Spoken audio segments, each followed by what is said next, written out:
Hello friends, ഇന്നൊരു പുതിയ കഥയിലേക്കാണ് കേട്ടോ പോകുന്നത്.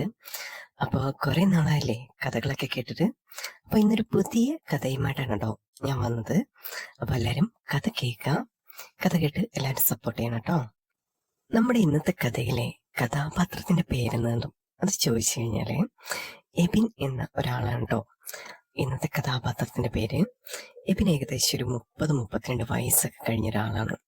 അതുകൊണ്ട് തന്നെ കല്യാണവും കാര്യങ്ങളൊന്നും നല്ല രീതിയിൽ നടക്കുന്നില്ല. ഒരു 30 വയസ്സ് കഴിഞ്ഞാലുള്ള അവസ്ഥയും കാര്യങ്ങളൊക്കെ നമുക്കറിയാലോ, നാട്ടിലെ അവസ്ഥയാണല്ലോ. അതുകൊണ്ട് തന്നെ ഒരു 30 വയസ്സ് കഴിഞ്ഞപ്പോൾ തന്നെ കല്യാണം കാര്യങ്ങളൊന്നും നടക്കാതെ ആള് ഒരു ഡിപ്രഷൻ സ്റ്റേജിലേക്കൊക്കെ പോവുകയാണ്. ആ ടൈമില് അതിരാവിലെ നല്ല മഴ പെയ്യുന്നുണ്ട്. അങ്ങനെ മഴ പെയ്തിങ്ങനെ ഇരിക്കുന്ന സമയത്ത് ഈ ആൺപിള്ളേർക്ക് ഒരു കാര്യമുണ്ട്. അതായത് അതിരാവിലെ മഴ പെയ്ത് കഴിഞ്ഞാല് അങ്ങനെ പെട്ടെന്ന് എഴുന്നേറ്റ് കഴിഞ്ഞാല് പിന്നെ ഉറക്കം വരില്ല. അവരുടെ ഒരു പ്രത്യേകതയും കാര്യങ്ങളും അങ്ങനെയൊക്കെ തന്നെയാണ്. അതുകൊണ്ട് തന്നെ നമ്മൾ എബിനും അതേ കണക്കുള്ള ആ ഒരു അസ്വസ്ഥത ഉണ്ടായിരുന്നു. അങ്ങനെ മഴ പെയ്ത് നിൽക്കുന്ന സമയത്ത് ആള് പെട്ടെന്ന് ഉണരുകയും ചെയ്തു. അങ്ങനെ ഉറക്കമില്ലാതെ തലയണ കെട്ടിപ്പിടിച്ച് ഇങ്ങനെ കിടക്കുകയായിരുന്നു കേട്ടോ. അപ്പോ ആ ഒരു സമയത്ത് എബിന്റെ മനസ്സിൽ ഇങ്ങനെ ഒരു ആഗ്രഹമൊക്കെ തോന്നി. അങ്ങനെ ആഗ്രഹങ്ങളൊക്കെ ഇങ്ങനെ ആലോചിച്ച് മനസ്സിലിങ്ങനെ മുറുകെ പിടിച്ച് അങ്ങനെ കിടക്കുന്ന സമയത്ത് അവന്റെ ആ ഒരു മൊബൈലില് ചെറിയൊരു മെസ്സേജ് വന്നു. മറ്റൊന്നുമല്ല, അവന്റെ ആ ഒരു സാലറി, അത്രയും നാളെ ജോലി ചെയ്തതിന്റെ ആ ഒരു സാലറിയും കാര്യങ്ങളും ക്രെഡിറ്റ് ആയതിന്റെ ഒരു മെസ്സേജും കാര്യങ്ങളുമാണ് പെട്ടെന്ന് വന്നത്. അപ്പോ അത് കണ്ട സമയത്തിന് എബിന് ഒരുപാട് സന്തോഷമായി. മറ്റൊന്നുമല്ല, സാലറി വന്നല്ലോ. കുറെ കാര്യങ്ങൾ ഇങ്ങനെ പ്ലാൻ ചെയ്ത് വെച്ചിരുന്ന ഒരാളായിരുന്നു എബിൻ. കുറേയധികം ടൂറും കാര്യങ്ങളും പിന്നെ വീട്ടിലെ കാര്യങ്ങളും പിന്നെ അതെല്ലാം പോരാഞ്ഞിട്ട് മറ്റൊരു കാര്യങ്ങളുണ്ട്. എബിൻ സ്വന്തം വീട്ടിലൊന്നുമല്ല നിൽക്കുന്നത്. അവൻ ആ ഒരു ജോലിയുടെ ഭാഗമായിട്ട് കുറച്ച് മാറിയ ഒരു സ്ഥലത്താണ് നിൽക്കുന്നത്. ആ ഒരു ബാംഗ്ലൂർ ബേസ്ഡ് ആയിട്ടുള്ള ആ ഒരു കമ്പനി ആയതുകൊണ്ട് തന്നെ അവിടെയാണ് നിൽക്കലും കാര്യങ്ങളൊക്കെ നടക്കുന്നത്. അങ്ങനെ സാലറി എടുത്തിങ്ങനെ നോക്കിക്കൊണ്ടിരിക്കുന്ന സമയത്തായിരുന്നു എബിന്റെ മനസ്സിലൊരു ആഗ്രഹം തോന്നിയത്. മറ്റൊന്നും ആയിരുന്നില്ല, അവൻ ഏറെ നാളായിട്ട് അങ്ങനെ കൊതിച്ച് നടന്നിരുന്നൊരു കാര്യമാണ് ഒരു മസാജ്. നല്ലൊരു ഹെഡ് മസാജാണ് ആൾ ആഗ്രഹിച്ചിരുന്നത്. മറ്റൊന്നുമല്ല, അങ്ങനെ ആ ഒരു വർക്കിന്റെ സ്ട്രെസ്സും കാര്യങ്ങളും പിന്നെ ആ ഒരു മനോവിഷമങ്ങളും എല്ലാം ഒന്ന് സെറ്റാക്കാൻ വേണ്ടിയിട്ട് ആളങ്ങനെ മനസ്സിൽ വിചാരിച്ചുകൊണ്ടിരുന്നു. പെട്ടെന്ന് അവന് ആ ഒരു ആഗ്രഹം തോന്നി, മസാജ് സെന്ററിൽ പോകണം, പിന്നെ ഒരു സ്പാ സെന്ററിൽ അവിടെ പോയതിനു ശേഷം നല്ലൊരു മസാജ്, അതും മറ്റൊന്നുമല്ല ഒരു നല്ല ഹെഡ് മസാജ്, അത് വേണമെന്ന് മാത്രമേ അവർ ആഗ്രഹിച്ചിട്ടുണ്ടായിരുന്നുള്ളൂ. അങ്ങനെ ആള് നേരെ അവന്റെ കയ്യിലുണ്ടായിരുന്ന ആ ഒരു പൈസയൊക്കെ എടുത്തിട്ട് നേരെ മസാജ് സെന്ററിലേക്ക് പോയി. അതിരാവിലെ വെളുപ്പാങ്കാലത്ത് തോന്നിയ ആ ഒരു ആഗ്രഹം ആയതുകൊണ്ട് തന്നെ ആൾക്ക് മറ്റൊന്നും ആഗ്രഹമില്ലായിരുന്നു. കുറച്ച് നേരത്തെ തന്നെ കട തുറക്കുന്ന സമയത്ത് തന്നെ നേരെ അങ്ങോട്ട് തന്നെ വിട്ടു. അപ്പോൾ ആകെ അവിടെ ചെന്ന സമയത്ത് ഒരു നേപ്പാളി പെൺകുട്ടിയായിരുന്നു അവിടെ ഇരുന്നത്. അപ്പം അവൾ അവനെ കണ്ട സമയത്ത് തന്നെ ചോദിച്ചു, എന്താണ് വേണ്ടത് സാർ? അങ്ങനെ അവൾ കുറേ ഒരു മെനുവും കാര്യങ്ങളൊക്കെ അവൻ അതിനകത്ത് കാണിച്ചു. അപ്പം അതെല്ലാം അവനിങ്ങനെ നോക്കി കുറെ സമയം ഇങ്ങനെ നോക്കിയതിനു ശേഷം അതിനകത്ത് തന്നെ ഹെഡ് മസാജിന്റെ ഒരു ഇതെടുത്ത് കാണിച്ചു. അപ്പം അവള് തിരിച്ചു ചോദിച്ചു, സർ ഹെഡ് മസാജിന്റെ കൂടെ ഒരു ബോഡി മസാജും കൂടെ ഉണ്ടെങ്കിൽ അത്യാവശ്യം നല്ലതായിരിക്കും, ആ ഒരു ആരോഗ്യത്തിനൊക്കെ നല്ല ആ ഒരു ബെസ്റ്റാണ് എന്നൊക്കെ അവളിങ്ങനെ ഉപദേശിച്ചു കൊടുത്തു. അങ്ങനെ ആ ഒരു സമയത്താണെന്നുണ്ടെങ്കിൽ അവൻ പറഞ്ഞു, അത് വേണ്ട, എനിക്ക് ഹെഡ് മസാജ് മാത്രം മതി. പക്ഷേ എല്ലാ ആൾക്കാരും വിചാരിച്ചിരിക്കുന്നത് ആൺകുട്ടികളെല്ലാവരും ഇങ്ങനെ എന്തെങ്കിലുമൊക്കെ കിട്ടിക്കഴിഞ്ഞാൽ അതിന്റെ പിന്നാലെ പോകും എന്നൊക്കെയാണ്. പക്ഷേ അബിൻ അങ്ങനെയായിരുന്നില്ല. ആ സമയത്ത് അവന്റെ ആ ഒരു ആഗ്രഹം എന്ന് പറയുന്നത് അവനെ ആ ഒരു ശരീരഭാഗങ്ങളെല്ലാം സ്പർശിക്കുന്നത് അവനെ കല്യാണം കഴിക്കുന്ന പെൺകുട്ടി തന്നെ ആയിരിക്കണം. മറ്റാരും മസാജിനോ അതിനൊന്നും ശരീരഭാഗങ്ങളൊന്നും സ്പർശിക്കുന്ന ഇഷ്ടമല്ല. അതൊക്കെ അവന്റെ മനസ്സിൽ തന്നെ ഉണ്ടായിരുന്നു. അതുകൊണ്ട് തന്നെ അവൻ പറഞ്ഞു, എനിക്ക് ഹെഡ് മസാജ് തന്നെ മതി, അല്ലാതെ ബോഡി മസാജും കാര്യങ്ങളൊന്നും അങ്ങനെ വേണ്ട എന്ന് തന്നെ മരോട് പറഞ്ഞു. അപ്പം അവളത് കേട്ട് ഒരു പുഞ്ചിരിയോടെ അകത്തേക്ക് കയറിപ്പോയി. അതിനുശേഷം അവളവിടെ പോയി ആരോണ്ടൊക്കെയോ ഡിസ്കസ് ചെയ്യുന്നുണ്ട്. അതുവരെയും നമ്മുടെ എബിൻ ആ ഒരു റിസപ്ഷനിൽ കിടന്നിരുന്ന ഒരു ചെയറുണ്ട്, സോഫ ചെയർ. അതിലിരുന്നിട്ട് ആ ഒരു മാസികകളും കാര്യങ്ങളൊക്കെ ഇരുന്ന് വായിച്ചുകൊണ്ടിരിക്കുകയാണ്. അങ്ങനെ കുറച്ച് സമയം കഴിഞ്ഞപ്പോൾ തന്നെ നമ്മുടെ റിസപ്ഷനിൽ ഇരുന്ന പെൺകുട്ടി, അതായത് നേപ്പാളി പെൺകുട്ടി തന്നെ, അവളവിടെ ആരോടോ കാര്യങ്ങളൊക്കെ സംസാരിച്ചതിന് ശേഷം ആള് തിരിച്ചു വന്നിട്ടോ. അങ്ങനെ വന്നതിന് ശേഷം നമ്മുടെ എബിൻ്റെ അടുത്ത് പറഞ്ഞു, സാർ ഒരു കാര്യം ചെയ്യും, ആ ഒരു മുറിയിലേക്ക് പൊക്കോളാൻ പറഞ്ഞു. അങ്ങനെ എബിൻ പെട്ടെന്ന് അവളെ ഒന്ന് നോക്കിയതിന് ശേഷം പിന്നെ ആ കയ്യിലുണ്ടായിരുന്ന മാസിക എടുത്ത് താഴെ വെച്ചു, നേരെ മുറിയിലേക്ക് പോയി. മുറിയിലേക്ക് പോകുന്ന സമയത്താണെന്നുണ്ടെങ്കിൽ ആളുടെ മനസ്സിൽ നല്ല ടെൻഷനും കാര്യങ്ങളൊക്കെ ഉണ്ട്. ആദ്യമായിട്ടാണ് കേട്ടോ ആള് ആ ഒരു സ്പാ സെന്ററിൽ വരുന്നത്. ആൾക്ക് മുൻപ് പ്രണയം പോലും ഉണ്ടായിരുന്ന ഒരാളല്ല, അതുപോലെ ഒരാളായിരുന്നു എബിൻ. അതുകൊണ്ട് തന്നെ ആൾക്ക് ചമ്മലും കാര്യങ്ങളും അത്യാവശ്യം നല്ല രീതിയിൽ തന്നെ ഉണ്ടായിരുന്നു. അങ്ങനെ എന്തൊക്കെയോ ആലോചിച്ച് ആള് പതുക്കെ റൂമിലെത്തി. റൂം തുറന്ന സമയത്താണെന്നുണ്ടെങ്കിൽ ചെറിയൊരു റൂമായിരുന്നു. അത് അത്യാവശ്യം വലിപ്പവും കാര്യങ്ങളൊന്നുമില്ല, ചെറിയൊരു ബെഡ് ഇട്ടിട്ടുണ്ട്. സൈഡിലാണെങ്കിൽ നമ്മുടെ ബാർബർ ഷാപ്പിലൊക്കെ യൂസ് ചെയ്യത്തില്ലേ, അതേപോലെ തന്നെ ഒരു ചെറിയ ഒരു കസേര. ആൾക്ക് ഇരുന്ന് മസാജ് ചെയ്യാനും കാര്യങ്ങൾക്കൊക്കെ ആയിരിക്കാം. ചില സ്പാ സെന്ററിലൊക്കെ കണ്ടിട്ടുണ്ടായിരിക്കുമല്ലോ, അങ്ങനെ ചെറിയൊരു കസേര ഇട്ടിട്ടുണ്ട്. അങ്ങനെ എബിൻ എന്ത് ചെയ്തു, ആ ഒരു കസേരയില് ആ ഒരു നേപ്പാളി പെൺകുട്ടി വന്നിട്ട് പറഞ്ഞു, സാർ ഒരു കാര്യം ചെയ്യ്, ഈ കസേരയിലോട്ട് ഇരുന്നോളാൻ പറഞ്ഞു. അങ്ങനെ എബിന് ആ ഒരു കസേരയിൽ തന്നെ ഇരുന്നു. കുറച്ച് സമയം കഴിഞ്ഞ സമയത്ത് ആളിങ്ങനെ വെയിറ്റ് ചെയ്തിരിക്കുകയാണ് കേട്ടോ. അപ്പൊ തന്നെ കുറച്ചൊക്കെ മുഷിയുന്നുണ്ട്. ആരും വരുന്നില്ല, ആരും ആ ഒരു മുറിയിലേക്ക് വരുന്നതേ ഇല്ല. ആളിങ്ങനെ നോക്കിക്കൊണ്ടേയിരിക്കുകയാണ്. അങ്ങനെ കുറെ സമയം കഴിഞ്ഞപ്പോൾ വാതിലിന്റെ ഡോറ് ആരും തുറക്കുന്ന പോലെ. അപ്പം എബിൻ ഇങ്ങനെ തിരിഞ്ഞു നോക്കിയപ്പം നല്ല മുല്ലപ്പൊക്കെ ചൂടി അത്യാവശ്യം നല്ല ഹെയറൊക്കെ ഉള്ള ഒരു സുന്ദരി പെൺകുട്ടി. കണ്ടു കഴിഞ്ഞാൽ തന്നെ ആ ഒരു കേരള തനിമയൊക്കെയല്ലേ, അതേപോലെയൊക്കെ തോന്നുന്ന രീതിയിൽ അങ്ങനെ ഒരു പെൺകുട്ടിയായിരുന്നു വന്നു കയറിയത്.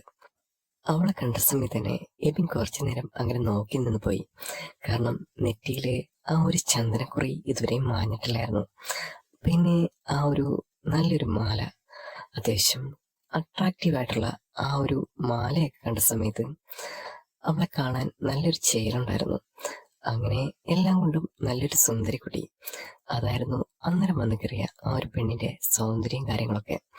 അപ്പം എബിന് എന്തോ ഒരു വണ്ടർ അടിച്ചതുപോലെ പണ്ടപ്പോഴോ ഏതോ ഒരു പെൺകുട്ടിയുടെ പിന്നാലെ ഇതേപോലെ വന്ന് നടന്നിട്ടുണ്ടായിരുന്നു. പക്ഷേ ആ ഒരു സമയത്ത് അങ്ങനെ വളഞ്ഞ് സെറ്റായൊന്നും കിട്ടിയിട്ടില്ലായിരുന്നു. അപ്പം ഇങ്ങനെ ഒരു പെണ്ണിനെ കണ്ട സമയത്ത് അവളെ ഓർമ്മ വന്നു എബിന് പെട്ടെന്ന്. അങ്ങനെ അവൾ പെട്ടെന്ന് ഇങ്ങനെ അവൻ്റെ അടുത്തേക്ക് വന്നു. സാർ, എന്ത് മസാജും കാര്യങ്ങളൊക്കെയാണ് വേണ്ടതെന്നൊക്കെ അവളിങ്ങനെ ചോദിച്ചു.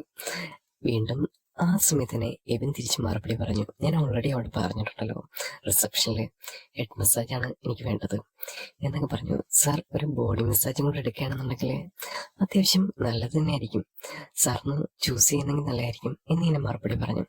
അപ്പോൾ ആ ഒരു സമയത്ത് തന്നെ എബിൻ മറുപടി പറഞ്ഞു, അതൊന്നും വേണ്ട, ഹെഡ് മസാജ് തന്നെ മതി എന്ന് പറഞ്ഞു. അത് മറ്റൊന്നുകൊണ്ടായിരുന്നില്ല, പൈസയുടെ ബുദ്ധിമുട്ടോ മറ്റൊന്നും കാര്യങ്ങളോ അല്ല അവന്റെ മനസ്സിൽ അങ്ങനെ തോന്നിയത്. എല്ലാ ആമ്പിള്ളാരെയും പോലെയല്ല, ഇവന് ചെറിയൊരു ചിന്താഗതി ഉണ്ടായിരുന്നു. ആ ഒരു ചിന്താഗതിയിൽ നേരത്തെ പറഞ്ഞതുപോലെ അവൻ അതിൽ തന്നെ ഉറച്ചു നിൽക്കുകയായിരുന്നു.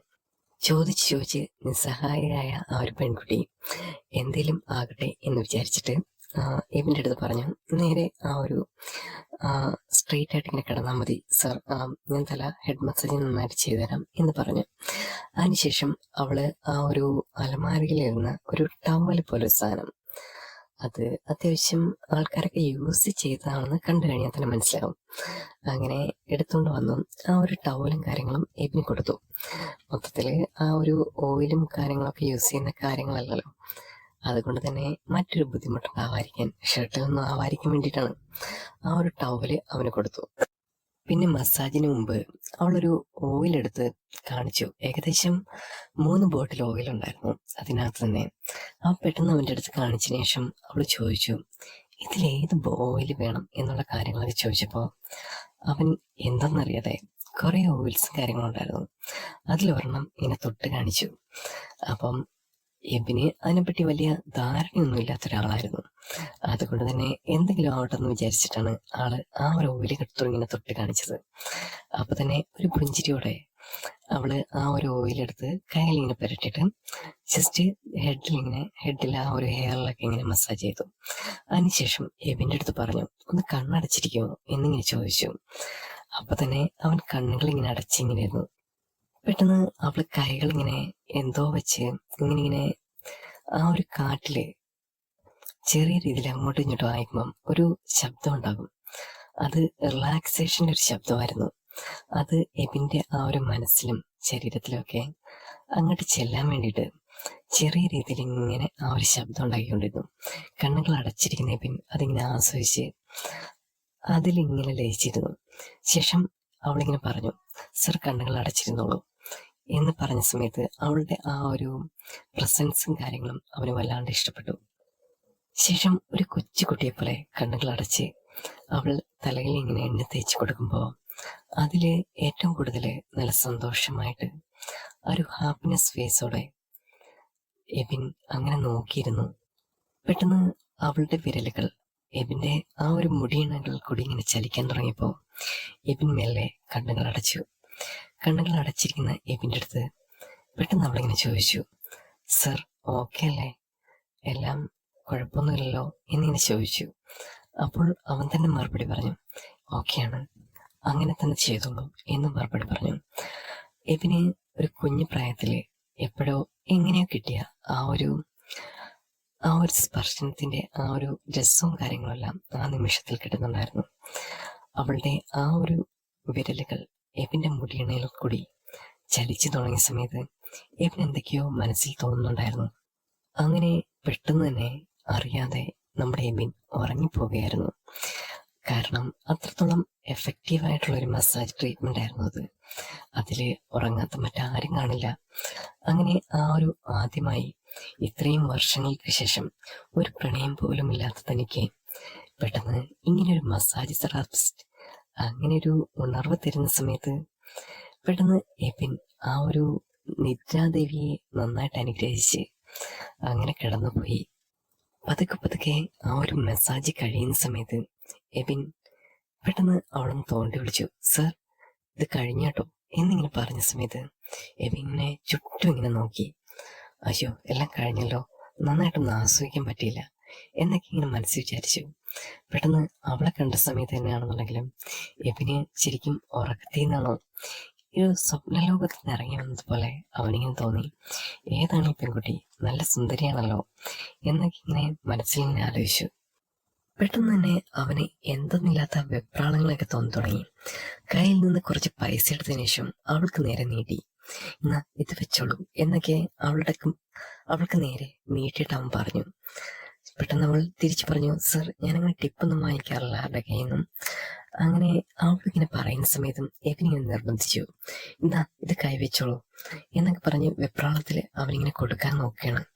അപ്പൊ തന്നെ അവൾ പറഞ്ഞു, വേണ്ട സർ അങ്ങനെ വാങ്ങിക്കാറില്ല, എന്നാലും ഇത് വെച്ചോളൂ എന്ന് പറഞ്ഞിട്ട് അവൾക്ക് നിർബന്ധിച്ചു കൊടുത്തതിന് ശേഷം അവനിങ്ങനെ എന്തോ ചിന്തകളിൽ ഇങ്ങനെ മുഴുകിയിരുന്നിട്ട് പെട്ടെന്ന് അവളോട് ചോദിച്ചു, അതെ ഞാനൊന്ന് ഹഗ് ചെയ്തോട്ടെ, എനിക്കെന്തോ ഒരു നല്ലൊരു ഫീല് പോലെ ഈ ഒരു മസാജ് സെന്ററിൽ വന്നതിന് ശേഷം എന്നിങ്ങനെ പറഞ്ഞ സമയത്ത് അവൾ പെട്ടെന്ന് ആ ഒരു കയ്യിലുണ്ടായിരുന്ന പൈസ എടുത്ത് അവന് നേരെ നീട്ടിക്കൊടുത്തു. അതെ, നിങ്ങൾ ഉദ്ദേശിച്ച സ്ഥലമല്ലത്, ഇത് ലൈസൻസ് ആയിട്ടുള്ള കാര്യങ്ങളൊക്കെ നടക്കുന്ന സ്ഥലങ്ങളാണ്, ഇതൊന്നും ഇല്ലാത്ത സ്ഥലങ്ങളുണ്ട്, നിങ്ങൾ വേണമെങ്കിൽ അങ്ങോട്ട് പൊക്കോളൂ എന്ന് മറുപടി പറഞ്ഞു. അത് കേട്ട സമയത്ത് എബിന് നന്നായിട്ട് ദേഷ്യം തോന്നിയിട്ടോ. അങ്ങനെ എബിൻ പറഞ്ഞു, ആ ഒരു വിഷമത്തിലും എല്ലാത്തിലും എബിൻ ഇറങ്ങി പുറത്തേക്ക് പോയി. അതിനുശേഷം എബിൻ വീട്ടിൽ വന്നിട്ടായാലും അവന് നന്നായിട്ട് മനസ്സ് വിഷമിച്ചിട്ടുണ്ടായിരുന്നു. അങ്ങനെ അവനും വിചാരിച്ചു, ഞാൻ ചെയ്ത് തെറ്റായിപ്പോയി എന്നൊക്കെ അവൻ മനസ്സിൽ വിചാരിച്ചിങ്ങനെ നിന്നു. പെട്ടെന്ന് അവൻ വീണ്ടും ഇങ്ങനെ ഒരു സമയത്ത് പെട്ടെന്നൊരു ദിവസം വീണ്ടും അതേപോലെ തന്നെ അവൻ വർക്കിന് പോകാനായിട്ട് റെഡിയാകായിരുന്നു. അങ്ങനെ റെഡിയായി നേരെ ബസ് സ്റ്റോപ്പിലെത്തി. അങ്ങനെ ബസ് സ്റ്റോപ്പിലെത്തിയ സമയത്ത് അപ്രതീക്ഷിതമായിട്ട് ആ ഒരു പെൺകുട്ടിയെ വീണ്ടും കാണാണ്. ആ ഒരു മസാജ് പാർലറിൽ അവന് വല്ലാത്ത ചമ്മല് തോന്നി. എന്തൊക്കെയോ ആ ഒരു വിഷമവും കാര്യങ്ങളൊക്കെ അവന്റെ മനസ്സിലുണ്ടായിരുന്നു. പെട്ടെന്ന് പിന്നിൽ നിന്ന് ആരോ വന്ന് വിളിച്ചതുപോലെ അവളെ കണ്ടില്ല കേട്ടില്ല എന്ന് പറഞ്ഞു നിന്ന എബിന്റെ പിന്നിലേക്ക് ഒരാളിങ്ങനെ വന്നിട്ട് വിളിച്ചു, ചേട്ടാ ഞാൻ അറിയാതെ പറ്റിപ്പോയതാണ്, എന്നോട് ക്ഷമിക്ക് എന്നിങ്ങനെ മറുപടി പറഞ്ഞു. അപ്പോ എബിനിങ്ങനെ തിരിഞ്ഞു നോക്കിയിട്ട് പറഞ്ഞു, അയ്യോ അത് കുഴപ്പമൊന്നുമില്ല, എൻ്റെ ഭാഗത്തുനിന്ന് തെറ്റുണ്ടായിരുന്നു. അങ്ങനെയൊക്കെ പരസ്പരം പരസ്പരം രണ്ടുപേരും നല്ല രീതിയിൽ സംസാരിക്കാൻ തുടങ്ങി. ശേഷം അവർ നല്ല ഫ്രണ്ട്ഷിപ്പിലേക്ക് മാറുകയായിരുന്നു. നല്ല സൗഹൃദത്തിലേക്ക് പെട്ടെന്ന് ആ ഒരു റിലേഷൻഷിപ്പ് മാറി. അങ്ങനെ രണ്ടുപേരും പറയാത്ത പ്രണയങ്ങൾ പോലെ രണ്ടുപേർക്കിടയിലും എന്തൊക്കെയോ ഉണ്ടായിരുന്നു. അങ്ങനെ രണ്ടുപേരും തമ്മിലുള്ള ആ ഒരു സംസാരവും കാര്യങ്ങളൊക്കെ ഓരോ ഡേ ബൈ ഡേ അങ്ങനെ കൂടി വന്നുകൊണ്ടിരുന്നു. പതുക്കെ പതുക്കെ എബിൻ്റെ അടുത്ത് ആ ഒരു പെൺകുട്ടി പറഞ്ഞു, അതെ, എനിക്കും ആ ഒരു ഇഷ്ടങ്ങളും കാര്യങ്ങളൊക്കെ ഉണ്ടാവുന്നുണ്ട് എന്നൊക്കെ ഒരു തോന്നലും കാര്യങ്ങളൊക്കെ എബിനോട് അവൾ ഷെയർ ചെയ്തു. അങ്ങനെ എബിന് ആ ഒരു അത്രയും കാലം കിട്ടാത്ത ഒരു മൊമെന്റ്സ് കിട്ടിയതുപോലുള്ള തോന്നലൊക്കെ അവളുടെ മനസ്സിലുണ്ടായിരുന്നു. അങ്ങനെ അവനാണെന്നുണ്ടെങ്കിൽ ഒരു ദിവസം കുറെ കാലങ്ങൾ കൂടിയിട്ടാണ് പെട്ടെന്ന് തന്നെ വീണ്ടും ആ ഒരു മസാജ് പാർലറിലേക്ക് പോവാണ്. ചെന്ന സമയത്താണെന്നുണ്ടെങ്കിൽ അവളാണെന്നുണ്ടെങ്കിൽ അവിടെ നിൽപ്പുണ്ടായിരുന്നു.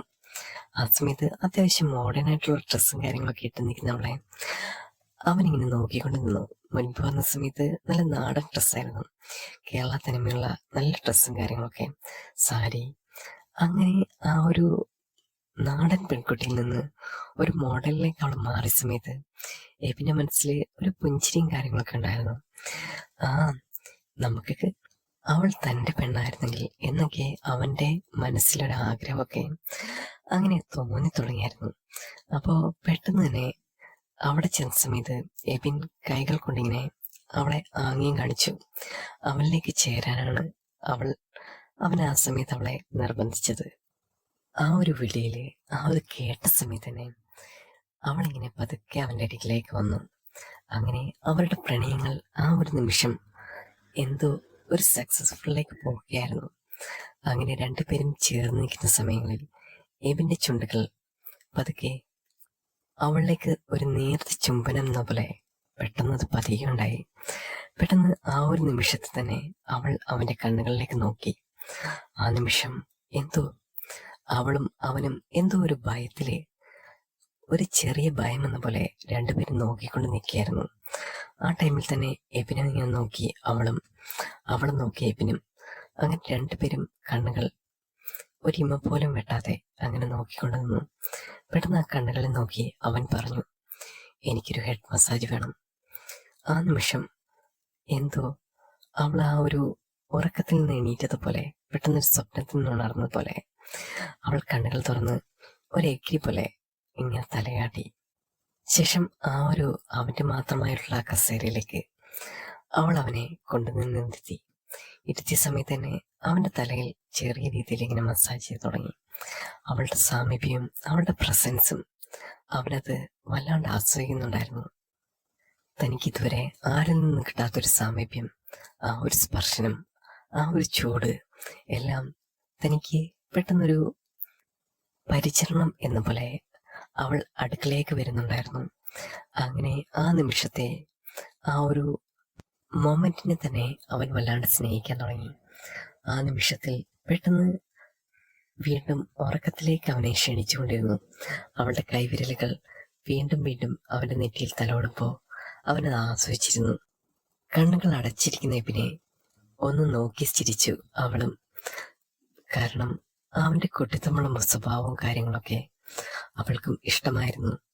അങ്ങനെ അത് നോക്കിയിരുന്ന അവൾ പെട്ടെന്ന് അവന്റെ കണ്ണുകളിൽ ആ ഒരു പോളയൊന്ന് തുറന്നിട്ട് ഒന്ന് പുഞ്ചിരിച്ചു. കാരണം ആ പുഞ്ചിരി അവനും കാണുന്നുണ്ടായിരുന്നു. പെട്ടെന്ന് അവന്റെ കൈകൾ അവളുടെ കൈകളിൽ സ്പർശിച്ചു. മറ്റൊന്നും ആയിരുന്നില്ല, ആ ഒരു കൈകൾക്ക് നല്ല ചൂടുണ്ടായിരുന്നു. ആ മസാജ് ചെയ്യുന്ന കൈകൾക്കിടയിൽ ആ ഒരു കുഞ്ഞു വിരലുകൾ പോലെ അതവന്റെ തലയിൽ തലോടുമ്പോൾ അവനും എന്തൊക്കെയോ വല്ലാത്തൊരു മാധുര്യം അനുഭവപ്പെടുന്നുണ്ടായിരുന്നു. ആ കൈകൾ ചൂട് അവൻ പെട്ടെന്ന് അറിഞ്ഞു. അവളുടെ കൈകളിലെ ആ ഒരു ചൂടുകൾ തന്നെ തട്ടിയാൽ മതി. അത്രയും നേരം ചൂട് പിടിച്ചിരിക്കുന്ന ആ ഒരു തലമണ്ടയെ പെട്ടെന്ന് തണുപ്പിക്കാൻ വേണ്ടി രണ്ട് ചൂടുകളുള്ള കൈകളും അവന്റെ തലയിലേക്ക് വീഴുന്ന സമയത്തിന് അത് പെട്ടെന്ന് ആ ഒരു തണുപ്പ് ഫീൽ ചെയ്യുന്ന പോലെ അവന് തോന്നി തുടങ്ങി. ആ ഒരു നിമിഷത്തെ അവൻ വല്ലാണ്ട് ആസ്വദിക്കാൻ തുടങ്ങി. പെട്ടെന്ന് എല്ലാം മറന്ന് അവർ രണ്ടുപേരും ആ നിമിഷത്തിൽ പ്രണയിക്കാൻ തുടങ്ങി. ആ ഒരു നിമിഷത്തെ അവിടെ ഇരിക്കുന്ന ആ ഒരു മുറിയെ, ആ ഒരു കട്ടിലിനെ, ആ ഒരു കസേരയെ എല്ലാത്തിനെയും സാക്ഷിയാക്കി അവർ പരസ്പരം പ്രണയിക്കാൻ തുടങ്ങി. അവരുടേതായ ഒരു നിമിഷങ്ങൾ വീണ്ടും വന്നു ചേരാൻ തുടങ്ങി. ഇതായിരുന്നു ഇന്നത്തെ കഥ. ഇനിയൊരു കഥയുമായിട്ട് ഞാൻ വീണ്ടും വരാം. അപ്പോൾ ഈ കഥ കേൾക്കുക, സപ്പോർട്ട് ചെയ്യുക, സബ്സ്ക്രൈബ് ചെയ്യാത്തവർ സബ്സ്ക്രൈബ് ചെയ്യുക. അപ്പം നമുക്കിനി പുതിയൊരു കഥയുമായിട്ട് വീണ്ടും കാണാം കേട്ടോ.